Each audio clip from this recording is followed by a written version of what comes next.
하나님 나라의 백성인 하백 여러분, 하백의 성경 아카데미에 오신 것을 환영합니다. 이 시간은 성경 해석학 19번째 강의 시간입니다.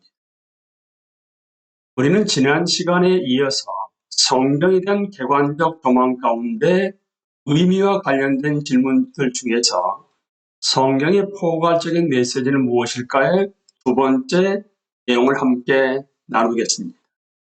우리는 지난 시간에 성경 전체를 아우를 수 있는 포괄적인 메시지로서의 약속과 성취, 예견된 하나님 나라의 시작과 완성, 옛 언약과 새 언약까지 함께 나누었습니다. 이 시간에 시작되는 부분은 율법과 복음입니다.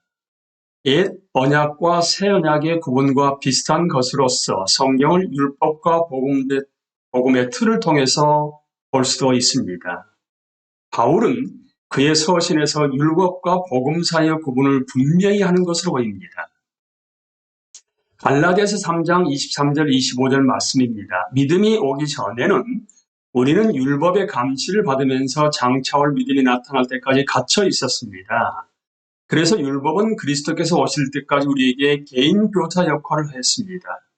그것은 우리로 하여금 믿음으로 의롭다고 하심을 받게 하시려고 한 것입니다. 그런데 그 믿음이 이미 왔으므로 우리가 이제는 개인 교사 아래에 있지 않습니다. 그렇다면 성경 신학의 필수 조건은 예비적 율법과 약속된 복음 사이의 구분이 될 듯 합니다. 여러분, 우리는 성경 신학이 하백의 성경 아카데미의 한 과목인 것을 아시지요. 율법과 복음을 구분하는 데 있어 가장 두드러진 대변자는 종교개혁자 마틴 루터였습니다. 그는 자신의 회심과 관련해서 이렇게 선언했는데요.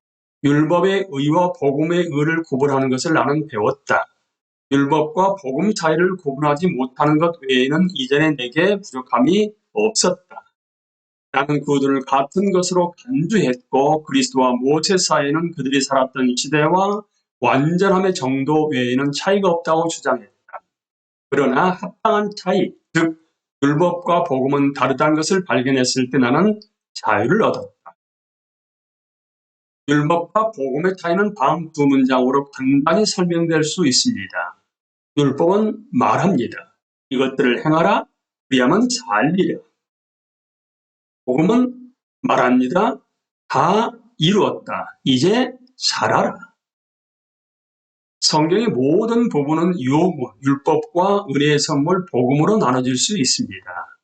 성경의 요구는 우리에게 의무로 주어진 것이지만 죄로 얼룩진 우리의 마음, 생각과 의지 때문에 우리의 가장 의로운 행위조차도 하나님의 눈에는 더러운 누더기와 같습니다. 이사야 64장 6절 말씀입니다. 곧 우리는 다 부정한 자 같아서 우리의 의는 다 더러운 옷 같으며 우리는 다 잎사귀같이 시들므로 우리의 죄악이 바람같이 우리를 몰아가나이다. 로마서 3장 20절 말씀입니다. 그러므로 율법의 행위로 그의 앞에 의롭다 하심을 얻을 육체가 없나니 율법으로는 죄를 깨달음이니라. 하나님의 요구는 치료 불가능한 우리의 도덕적 병을 드러내고 복음에 나타난 하나님의 은혜로운 약속 우리를 몰아갑니다. 그러므로 우리는 요한복음 6장 37절에 있는 예수님의 말씀을 붙잡을 수가 있습니다. 아버지께서 내게 주시는 사람은 다 내게로 올 것이요 또 내게로 오는 사람은 내가 물리치지 않을 것이다.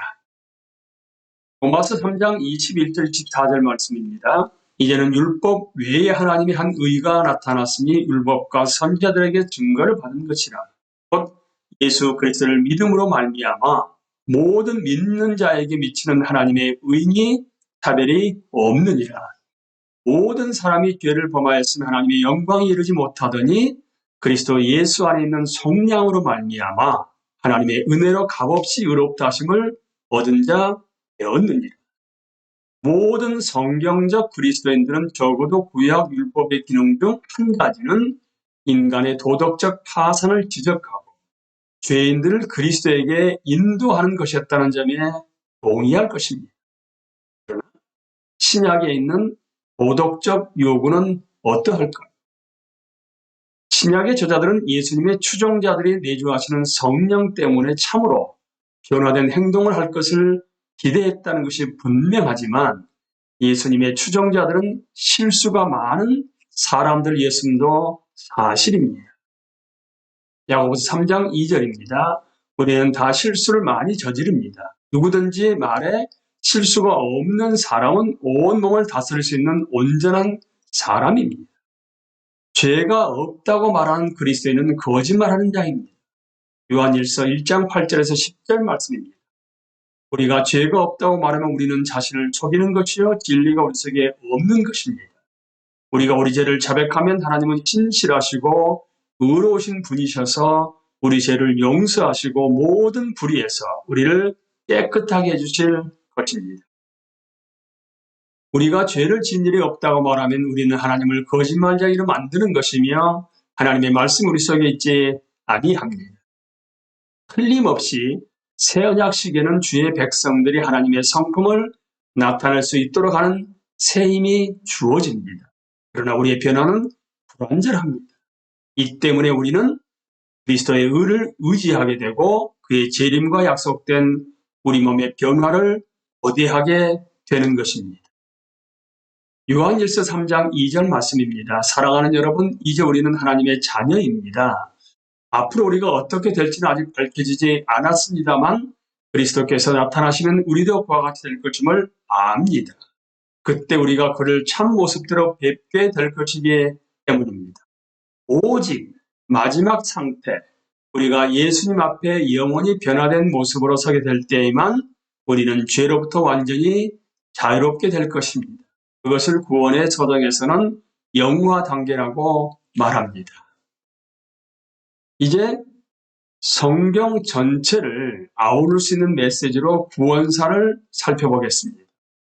구원사, Salvation History는 오스카 쿨만이 만든 독일어 영어 Heilsgeschichte, 그러니까 문자적으로 독일어를 번역하게 되면 거룩한 역사를 영어로 번역한 것입니다. 구원사는 예수님의 삶, 죽음, 그리고 부활이라는 중심적 구원 사건에서 정점에 이르는 성경의 모든 계시를 요약하기 위해 사용되는 표현입니다. 성경은 하나님이 직접 사람들을 구원하시기 위해 역사에 개입하시는 이야기입니다.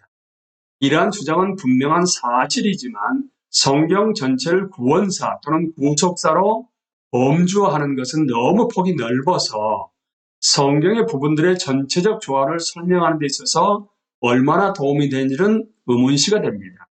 하지만 다음과 같은 질문을 하는 것은 여전히 유익합니다. 이 본문은 어떤 점에서 무법한 인간들을 향한 하나님의 점진적 구원을 위한 자기 계시를 드러내고 있는가? 이 본문은 하나님의 구원 계획의 어느 부분에 해당되는가? 이것은 예견적인가? 정점인가? 아니면 그리스도 안에 나타난 하나님의 절정적 개입을 되돌아보고 있는 것인가? 히브리서 1장 1절에서 3절입니다. 하나님께서 옛날에는 예언자들을 통하여 여러 번에 걸쳐 여러 가지 방법으로 우리 조상들에게 말씀하셨으나 이 마지막 날에는 아들을 통하여 우리에게 말씀하셨습니다. 하나님께서는 이 아들을 만물의 상속자로 세우셨습니다. 그를 통하여 온 세상을 지으신 것입니다. 그는 하나님의 영광의 광채시여 하나님의 본체들의 모습이십니다. 그는 자기의 능력 있는 말씀으로 만물을 보존하시는 분이십니다.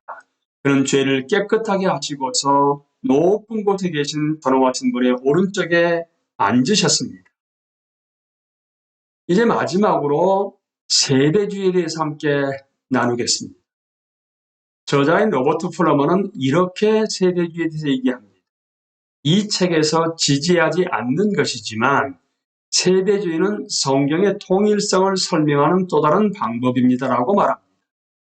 세대주의는 민족적 이스라엘을 위한 하나님의 계획과 교회를 위한 하나님의 계획 사이를 뚜렷이 구분하는 특징을 가진 성경 접근법입니다. 또한 세대주의는 성경을 읽을 때 특히 예언서를 방한 대로 문자적으로 읽는 경향이 있습니다. 구약의 예언서, 특히 이스라엘과 관련된 것을 비유적으로 또는 상징적으로 접근하는 것은 매우 의심스럽게 봅니다.